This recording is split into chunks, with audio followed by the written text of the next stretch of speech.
Ini adalah ibadah yang terakhir 3 kali hari ini saya sampaikan kelanjutan dari kitab Hakim-Hakim.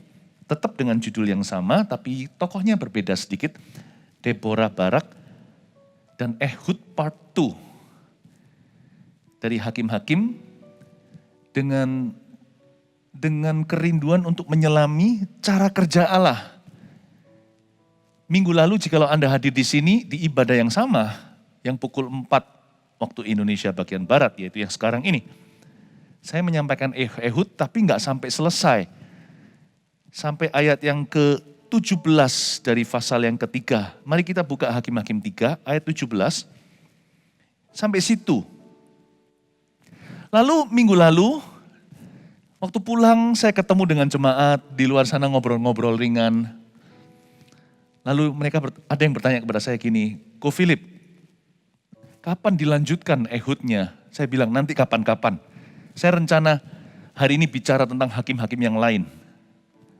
Lalu setelah itu saya lihat di wajahnya kasihan rasanya, loh saya bilang oke, minggu depan. Minggu depan saya selesaikan Ehudnya, kerja harus tuntas. Karena itu kalau Anda tidak hadir di kebaktian sebelumnya, saya sudah selesai bahas Deborah dan Barak. Hakim-hakim keempat dan kelima, yang keempat itu perempuan. Lalu kemudian Barak si jenderal perang. Nanti dengarkan aja, bisa ke Pustaka Raja Wali atau sabar-sabar menunggu nanti di YouTube akan diupload berapa minggu lagi. Tapi sekarang langsung bicara tentang Ehud lagi ya. Deborah Barak sudah selesai. Kita bahas tokoh ini yang belum tuntas minggu lalu, Ehud. Mari kita lihat sekarang Hakim-Hakim 3 ayat yang ke-17 dulu, terakhir di situ soalnya. Kemudian ia menyampaikan upeti kepada Eglon Raja Moab. Adapun Eglon itu seorang yang sangat gendut. Dan kita sudah pelajari minggu yang lalu. Raja Moab yang menjajah Israel kali ini itu gendut badannya. Gemuk banget. Namanya juga kebetulan Eglon yang artinya kalf atau anak lembu. Ini raja yang suka makan pelahap kolesterolan. Akan segera jatuh ke tangan seorang hakim yang bernama Ehud. Nah Ehud ini cara kerjanya itu rapi, saya suka orang ini. Kalau saya mau ngikut seseorang, saya mau ikut orang kayak Ehud. Orangnya itu enggak belepotan kalau kerja, instruksinya jelas. Kalau dia memang mau membebaskan bangsa Israel dari penjajah, dia langsung ke penjajahnya. Jadi collateral damage atau kerusakan bersamanya itu enggak seberapa. Jadi seperti orang kalau bekerja di dunia medis, orang seperti ini nggak buka resep obat yang berlebihan. Langsung ke duduk perkara atau sakit penyakitnya. Nggak usah ada efek samping kena ginjalnya. Ini orang kalau operasi, precision, laser precise, atau pakai laser gitu langsung ke situ. Kalau perlu lubangnya cuma 1 titik doang. Dia langsung bunuh Raja Moab. Tidak bunuh pegawainya. Pegawai itu kan ikut bosnya. Jadi kalau kita memang mau ada sesuatu yang kita mau koreksi dalam diri seseorang, langsung aja ke orangnya. Ngapain basa-basi, ngapain babibu? Ngapain ke sana sini, ngelumber sini situ. Ngomong sana, ngomong sini dulu, gosip dulu, jelekin dulu, baru ke orang itu. Itu pun setelah orangnya mendengarkan dari orang lain. Saya suka cara kerja Ehud, rapi banget. To the point. Bukan orang yang straightforward, yang terus terang apa adanya tapi kurang bijaksana, bukan. Dia tahu dia harus bunuh hanya 1 orang aja. Dia bisa bebaskan seluruh bangsa. Ngapain bunuh seluruh tentaranya dan ngapain dia repoti orang, apalagi orangnya sendiri. Ayat 18 kita baca. Setelah Ehud selesai menyampaikan upeti itu, disuruhnya pembawa upeti itu pulang. Ini yang bawa upeti sama dia, jadi sesama bangsa Israel. Niman Huijia, kalian pulang saja, nggak usah ikut-ikutan. Dia nggak suka yang namanya merepotkan orang itu seperlunya gitulah ya. Dia suruh sama teman-teman rekan-rekannya itu yang bukan orang perang. Dia sebentar lagi akan membunuh Raja Moab. Dia sudah siapkan senjata bermata 2. Teman-temannya ini nggak ada hubungannya. Kenapa saya harus tarik orang lain masuk dalam resiko yang nggak perlu? Teman-temannya semuanya ini adalah orang-orang awam. Mereka civilian. Civilian itu orang-orang rakyat biasa, sedangkan dia ini notabene berjiwa tentara. Dia bilang, kalian pulang. Tapi dia nggak cerita-cerita, tahu nggak ya, kalian pulang sebentar lagi aku mau bunuh Raja Moab. Sebentar lagi aku mau melaksanakan rencana Tuhan. Belum kerja jangan banyak komentar. Kerja aja, gak usah ngomong sana sini. Yusuf belajar dari sebuah pengalaman yang berharga. Terlalu banyak cerita, terlalu dini. Berakhir di sumur dan di rumah Potifar. Gak usah kohar-kohar. Dia suruh pulang, Niman Huijia, disuruh pegawai pembawa upeti itu pulang. Ayat 19. Tetapi ia sendiri berhenti pada batu-batu berpahat yang di dekat Gilgal. Dan kembali menghadap raja. Berkatalah ia, ada pesan rahasia yang kubawa untuk tuanku ya raja. Kata Eglon, diamlah dahulu. Ini Eglon si raja Moab itu. Maka semua orang yang berdiri di depannya itu pergi keluar. Setelah dia suruh pembawa upeti itu pulang, ia sendiri berhenti pada batu-batu berpahat di dekat Gilgal. Ya. Saya yakin batu-batu berpahat di dekat Gilgal ini mengandung misteri. Siapa tahu itu adalah batu-batu monumen yang dibangun, yang diletakkan oleh Yosua. Yosua kan perhentiannya di Gilgal dulu, menyunat bangsa Israel yang umur 20 sekian. Lalu setelah itu dia masuk rebut Yeriko. Ingat cerita Yosua buku sebelumnya. Kalau dia butuh kekuatan, dia lihat apa yang Tuhan pernah kerjakan. Saya suka sekali baca biografi. Apalagi biografi anak-anak Tuhan. Karena membuat saya melihat cara Allah bekerja.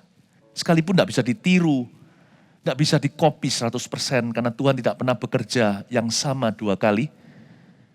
Namun demikian saya bisa belajar dan menyelami cara kerja Allah saya. Si Ehud, saya rasa waktu dia selesai menyampaikan, dia berhenti pada batu-batu berpahat yang di dekat Gilgal itu. Mungkin dia tercengang dan tertegun sambil melihat itu. Dia mendapat kekuatan. Dia bukan menyembah batu loh ya. Dia menoleh ke belakang, lihat apa yang Tuhan kerjakan di dalam diri pendahulunya, yaitu Yosua, sang jenderal perang. Dia lihat batu-batu itu. Saya suka sekali selain biografi, saya suka ke museum. Bukan berarti saya suka benda mati, atau sesuatu yang mati, atau sesuatu yang sudah lewat di masa lalu. Enggak. Saya suka mengenang memori lama, jikalau memori lama itu mengandung cara Allah bekerja. I love to learn from the past. I don't like to look into the past. I love to learn from it. Saya tidak suka untuk menoleh ke belakang. Itu bukan cara saya hidup. Kalau saya melihat ke belakang, saya tidak bisa hidup dengan berkemenangan hari ini. Tapi saya suka mempelajari sesuatu yang ada di belakang saya. Saya suka ke museum. Saya suka memperhatikan. Dan saya yakin waktu itu Ehud suruh semuanya pulang, dia sendirian. Waktu dia sendirian, dia melihat batu-batu yang dipasang oleh bangsa Israel sebelum masuk ke tanah perjanjian. Dia tiba-tiba ingat Allahnya Yosua. Selalu kita ini punya referensi kok, minimal Alkitab. So pasti ini fondasi. Saya suka baca Alkitab, mau tahu kenapa? Orangnya udah mati. Allahnya hidup. Allahnya Yosua hidup di dalamku. Sekarang Allahnya Yosua itu ada di dalam saya. Allahnya Petrus, Roh Kudus yang hidup di dalam tubuh Petrus itu sekarang dia hidup di dalam tubuh saya. Jadi kalau saya mau belajar cara Roh Kudus bekerja, saya belajar dari kehidupan Petrus. Batu-batu monumen Allah. Itu yang disebut dengan apostolic stones. I love it. Roh yang sama yang bekerja di dalam pelayanan Paulus sekarang ada di dalam ministry kita. Gereja Mawar Sharon tercinta. I love to learn from the Apostle Paul. Bukan berarti saya suka ungkit orang mati. Saya suka belajar dari kehidupan mereka untuk mengenal Allah yang hidup, yang melewati berbagai generasi. Saya lihat bagaimana cara Ehud menguatkan dirinya ini menakjubkan. Dia berhenti di batu-batu berpahat yang di dekat Gilgal. Sebelum dia kembali menghadap raja. Dan waktu dia menghadap raja, apa katanya? Raja, ada pesan rahasia yang kubawa untuk tuanku. Apakah Ehud berbohong? Dia kan tidak bawa firman, dia bawa pedang. Iya kan? Kalau Anda baca di ayat sebelumnya, pedang dia asah sendiri loh. Dia tidak pergi ke toko pedang. Beli atau pergi ke perajin logam.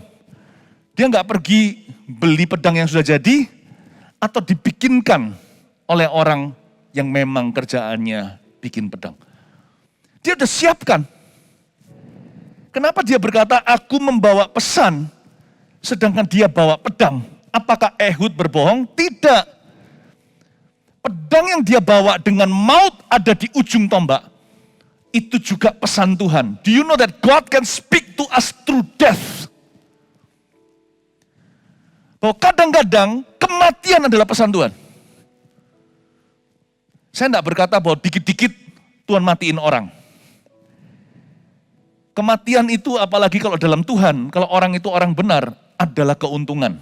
Berbahagialah orang yang mati dalam Tuhan. Itu ayat firman. Mulai hari ini, blessed are they who died in Him.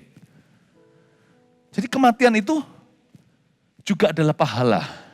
Kalau kita sudah menyelesaikan garis akhir pertandingan kita di dunia.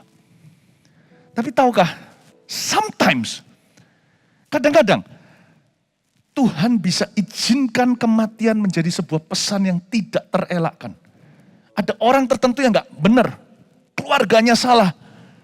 Salahnya bukan lagi salah dikit lalu Tuhan marah. Tuhan itu gak gitu, Tuhan itu yang sabar. Tapi kalau sudah kronis, Allah izinkan something is dead in the family. Atau someone would die. Kadang-kadang Tuhan izinkan ada kematian di kemah orang fasik. Untuk menjadi shock terapi. You know, I'm serious with your sin. Aku sangat serius dengan dosamu. Ketahuilah, Ehud tidak berdusta. Dia hari itu berkata, aku membawa pesan rahasia itu sungguhan. Cuman pesannya tidak seperti yang dikira. Dan raja ini dasar kepo dan penasaran. Orang itu kalau gemuk, bukan secara badan maksud saya. Tapi kalau dia menjadi seorang glutton atau menjadi seorang yang rakus serakah, pelahap, tidak punya tujuan, tidak punya goal yang lebih tinggi, hidupnya hanyalah untuk menggemukkan diri. Lihat ada satu penyakit, bukan kolesterolan. Penyakitnya itu penasaran. Tahu nggak, seringkali menjadi jebakan orang fasik atau orang yang rohaninya pengangguran adalah orang itu penasaran. Dan suatu saat penasaran itu akan menjatuhkan dia. Karena dia terlalu kepingin tahu yang dia tidak perlu tahu. Bukankah dari awal manusia jatuh dalam dosa karena makan dari pohon pengetahuan? Pengetahuan itu baik. Kalau kita tahu tujuannya. Kalau kita sudah punya tujuan, Tuhan tambahkan pengetahuan. Lebih baik saya tahu tujuan dulu, pengetahuan ditambahkan. Daripada yang tahu segala sesuatu, sok tahu. Tujuannya gak jelas, jadi orang tersesat. Hati-hati dengan penasaran hati. Saya tunjukkan ya. Eglon ini gara-gara roh penasarannya, dia jadi bodoh. Dia menjadi seseorang yang punya bad judgment. Keputusan dan kebijakannya menjadi kebodohan. Ada pesan rahasia yang kubawa untuk Tuanku. Dia kira mungkin ada nubuatan. Karena Eglon setelah menjajah bangsa Israel sekian lama si Raja Moab. Setelah sekian lama menjajah orang Israel. Dia tahu bahwa Israel itu kaya nabi. Jadi waktu dengar ada pesan rahasia, hatinya langsung girang gembira. Something new, something new. Langsung dia ingin tahu. Dikiranya ada nubuatan untuk dia. Atau mungkin suatu pesan intel rahasia. Mungkin dia mau diberitahu di mana letaknya harta karun Israel. Atau mungkin ada artifak tertentu, ada benda-benda berharga ditemukan, disimpan, lalu sekarang akan dilaporkan kepada raja untuk dia bisa merebutnya. Atau mungkin ada pengkhianat-pengkhianat yang selama ini mengadakan perang gerilya, perang kemerdekaan, akan diberitahukan kapten-kapten daripada pemberontak-pemberontak ini di mana. Jadi Eglon ini nggak ngerti, dia akan diberitahu apa sama Ehud. Pokoknya dia seneng dulu. Karena itu jangan punya spirit gini loh. Pokoknya hatinya tuh seneng untuk tahu rahasia orang. Nanti kejebak sendiri. Hati itu yang tenang aja. Nggak usah kepo ataupun kepo rohani.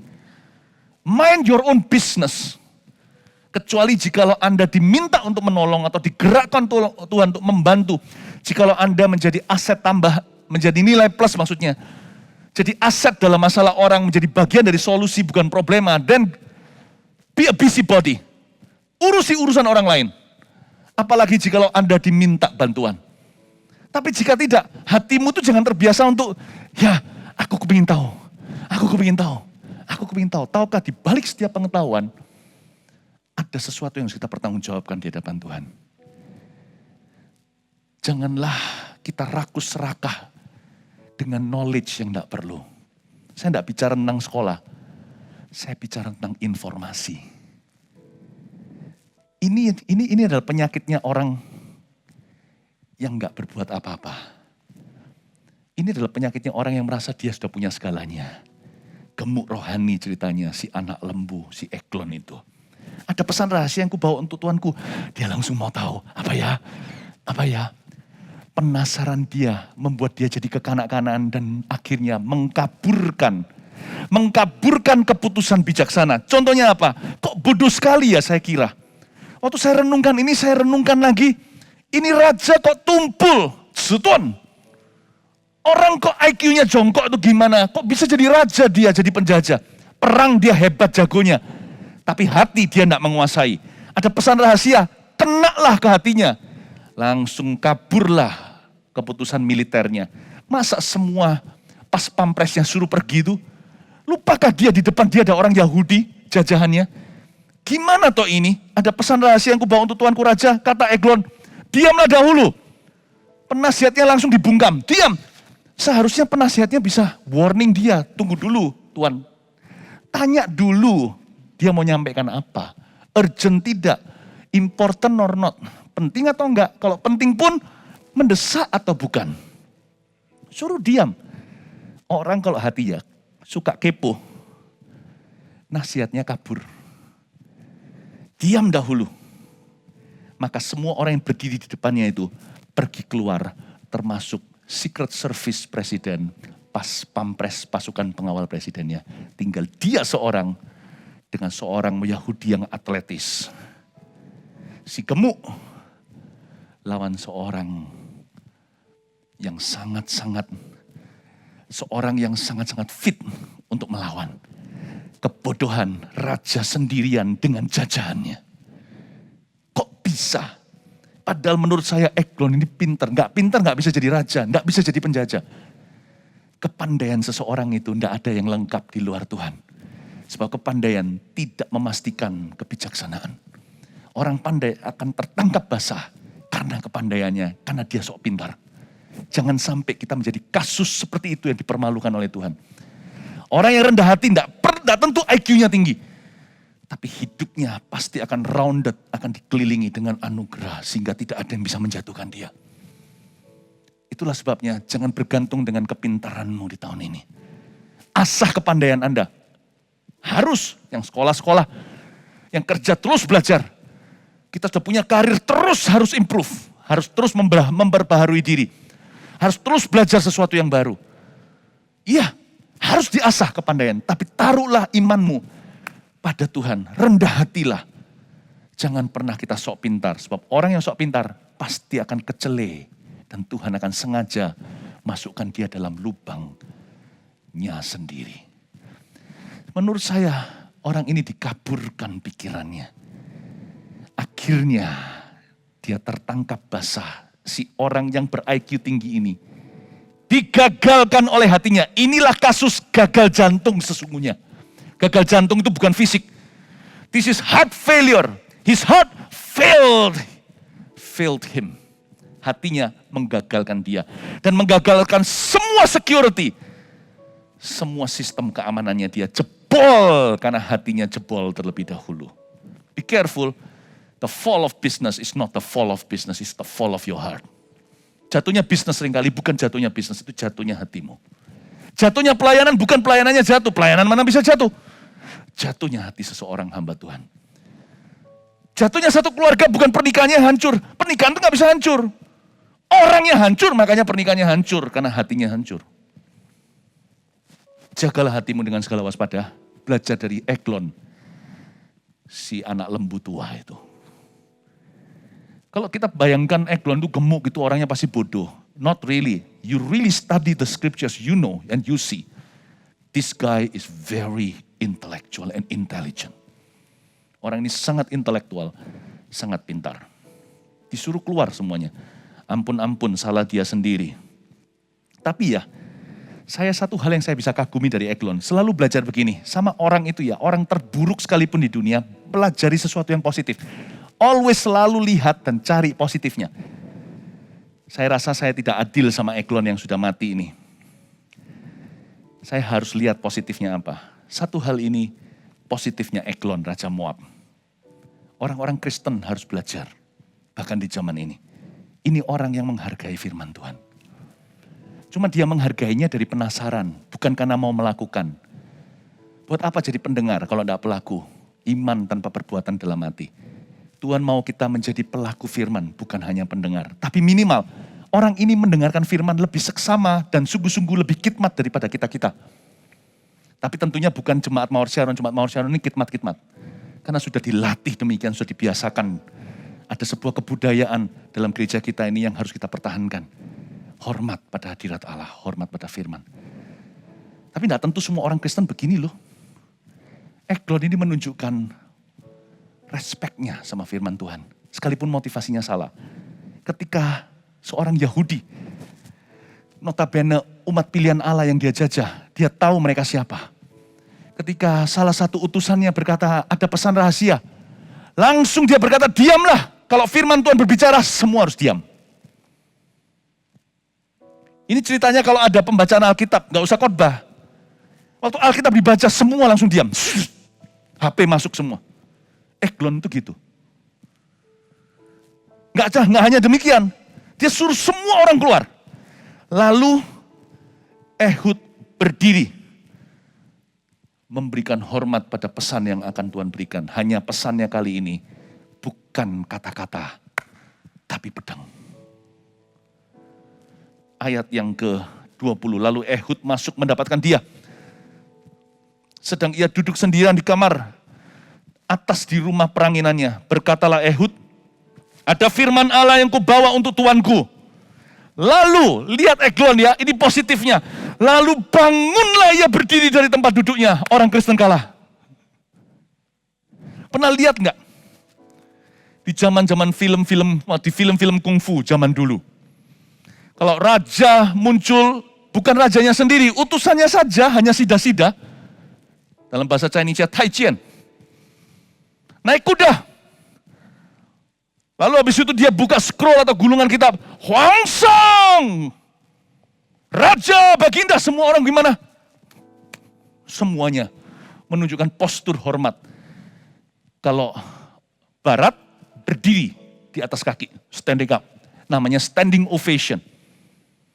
Kalau Chinese, zaman-zaman kuno di kerajaan dulu, semua langsung menunduk. Rakyat jelata,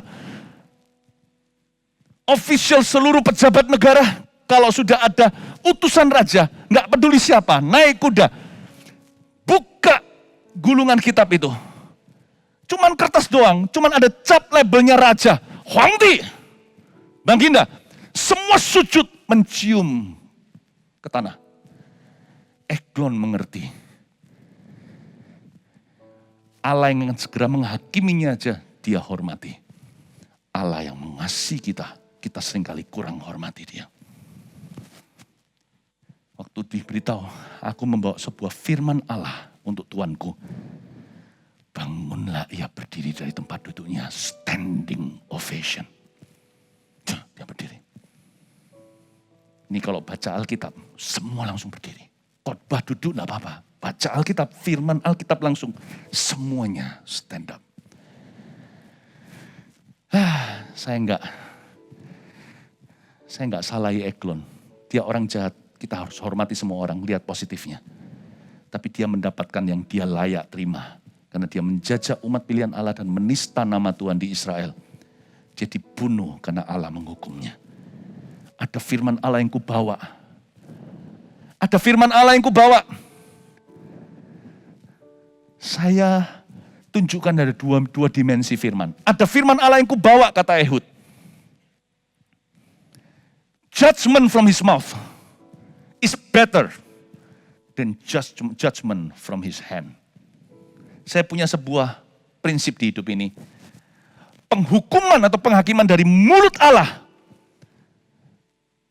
berupa firman dari mulutnya, sebab manusia hidup bukan hanya dari roti saja, tapi dari setiap firman yang keluar dari mulut Allah. Lebih baik daripada penghukuman, penghakiman atau firman yang keluar dari tangan Allah.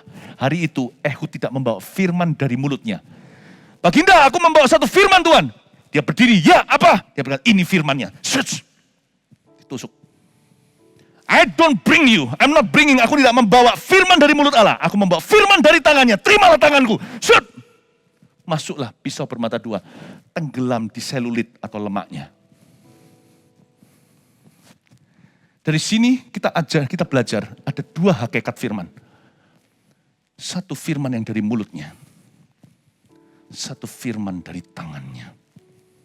Saya any day kapanpun selalu prefer, selalu memilih firman dari mulutnya lebih baik dari firman dari tangannya. Saya tidak ajari bahwa orang tua harus main tangan, tidak boleh loh ya. Jemaat Mawar Sharon, papa mama yang di sini, jangan main tangan pukul anaknya, KDART atau kekerasan dalam rumah tangga. Never, no. Kemarin saya baru menyerahkan 70 sekian anak. Sabtu besok akan ada penyerahan anak lagi, kloter 2. Saya hendak mengingatkan jemaat, bayi-bayi yang Tuhan serahkan kepada Anda, didik dengan benar.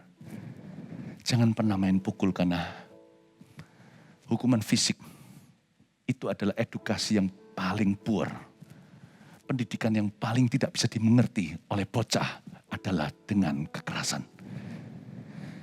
Lebih baik lewat teladan, hukuman dengan cara lain, jangan lukai mereka. Namun demikian, saya jelaskan bahwa Allah kita juga punya rotan, gak ada. Tahu nggak? Kalau sampai saya ngomong sama anak saya, nak, papa minta kamu gini. Daddy sudah ngomong lo ya, jelas lo ya. Jadi kamu sudah mengerti ya, sudah. Kalau sampai saya masih pakai secara verbal, bahasa lewat mulut saya memperingatkan anak saya, itu firman dari papa, tapi dari mulut papa, bersyukurlah. Kalau firmannya sudah dari tangan papa, itu beda. Kalau papa ngomong sama kamu tidak dengar, mulut papa tidak mempan, apakah perlu tangan? Saya ngomong ini sekali lagi dengan penekanan, jangan pakai memukul anak, saya juga tidak. Ini ilustrasi saja, paham maksud saya. Hati ayah. Kalau papa ngomong mulut tidak mempan, perlu pakai tangan, sama-sama firman ayah. Pilih, mulut atau tangan. Tuhan suruh kita pilih. Am I speaking through my mouth enough to change you? Or should I speak through my hand? Eglon, too fat to listen. Terlalu gemuk untuk bisa mendengarkan firman. Terlalu gemuk untuk nurut. Terlalu berlemak sehingga bebal kupingnya. Jadi akhirnya Tuhan mengutus Ehud, speak to my hand. Bicara lewat tanganku. He will understand. Dia akan mengerti dan dia akan mati. Pedang bermata dua kan yang dia bikin. Lambang firman kan. Tapi di tangan. Masuk. Makanya itu ada pepatah berkata begini di Perjanjian Lama. Jikalau hari ini Tuhan berfirman kepadamu, dengarkanlah, janganlah seperti pada waktu hari Meribah, Marah dan Meribah. Janganlah engkau menjadi seperti bagal yang bebal. Jikalau bukan dengan tali lesan kekang, dia tidak akan dekat padamu. Dipanggil, Blackie sini, Blackie sini. Nggak mau datang. Apakah perlu dengan tali lesan kekang? Ditarik dengan kasar. Baru keledai itu akan mendekat. Tuhan berkata, if I speak through my mouth, you don't listen. I will ultimately speak through my hand. Kalau aku bicara lewat mulutku, kamu tidak dengar. Aku akan akhirnya bicara lewat tanganku. Jikalau hal itu bisa menyelamatkan rohmu, aku akan hajar fisikmu. Ini kata-kata yang keras sekali. Tapi mengajarkan kita supaya kita tidak sampai masuk ke dalam kekerasan Allah. Supaya kita masuk dalam kelembutannya. Jikalau hari ini Tuhan berfirman kepadamu, dengarkanlah. Jangan seperti di masa Marah dan Meribah. Di mana umat Israel mencobai aku. We have a good God. Kita punya Allah yang baik. Cuman jangan jatuh ke sisi yang salah aja. Ibrani berkata, mengerikan sekali jatuh ke tangan Allah yang murka. Kitab Ibrani. Saya mendingan berada di sisi kemurahannya. Have mercy on me, oh Lord. Orang Farisi tidak ketemu sisi itu. Malah pemungut cukai yang berlumuran dosa itu menepuk-nepuk dadanya seperti ini di bait suci dan berkata, aku orang berdosa, aku orang berdosa. Tuhan berkata, Tuhan Yesus ngomong begini dalam perumpamaan itu. Si orang ini yang berdosa dan kotor sekali, pulang bersih dan suci daripada orang Farisi yang menoleh ke orang di sampingnya pemungut cukai yang notabene berdosa dan berkata, aku memberikan persepuluhan. Aku berpuasa 2 kali, 2 hari seminggu. Aku tidak seperti kamu. Orang ini pulang sedosa-dosanya di hadapan Tuhan plus kemunafikan. Tuhan itu tidak memukul orang berdosa, itu tidak. Tuhan pukul orang munafik. Tuhan tidak benci orang berdosa, enggak. Tuhan benci Tuhan benci sifat Farisi. Dan Tuhan berkata, kalau aku bicara kepada kamu lewat mulutku tidak mempan, aku akan bicara lewat tangan. Mendingan saya seperti pemungut cukai berkata, have mercy on me. Dan Tuhan Mashiku ikut menangis seperti Yesus menangisi Lazarus dan berkata, I love you, I will restore you. Saya doakan supaya kita semuanya ini mengalami kebajikan, kemurahan, dan kelemah lembutan Tuhan. Karena Allah yang kita sembah ini bukan hanya baik. Dia juga raja di atas segala raja, singa dari Yehuda. Cuman kita jarang-jarang ketemu sisi itu. Tapi jangan cobai ke sisi sana. Percayalah, you don't want it. Papa kita ini Bapak yang baik. Kita bisa kadang-kadang panjat-panjat kalau sebagai anak kecil kan. Dulu kita panjat-panjat pundak papa kita, naik-naik ke kepalanya. Tanpa kita sadari, papa kita itu jenderal. Lebih baik kita gak sadar, kita terus panggil dia Bapak Sorgawi. Tahukah Anda di sebelah sisi sana, Lucifer tahu, coba diinterview. Siapa Yesus itu? Dialah singa dari Yehuda. No play-play ya, jangan main-main. Hari itu Eglon tasted God's wrath. Dia menerima firman dari tangan Tuhan. Puji Tuhan hari ini. Setiap minggu kita terima firman dari mulut Tuhan. Haleluya untuk firman. Haleluya untuk khotbah yang menghidupkan.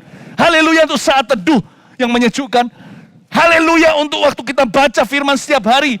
Kita dapat sesuatu dan rema di hati. Haleluya untuk itu. Karena kita hidup bukan dari roti, tapi dari setiap firman yang keluar dari mulut Allah. Bersyukurlah Anda dan saya disayang oleh Tuhan. Kasih tepuk tangan untuk Tuhan.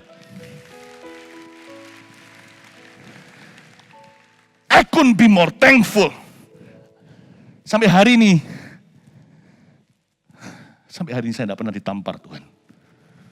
Termasuk tidak pernah dirotan sama Tuhan. Bukan berarti saya quiet, saya itu baik-baik, enggak. Saya syukur punya Allah yang bukan cuma sabar. 30 tahun bukan waktu yang sedikit untuk saya mengikuti Yesus dan nakal. 30 tahun ini dia panjang sabar sama saya. Tapi saya enggak berani mencobai karena saya baca ayat seperti ini. Saya enggak mau jadi seperti Eglon. Oh, haleluya. I want to see Jesus face to face.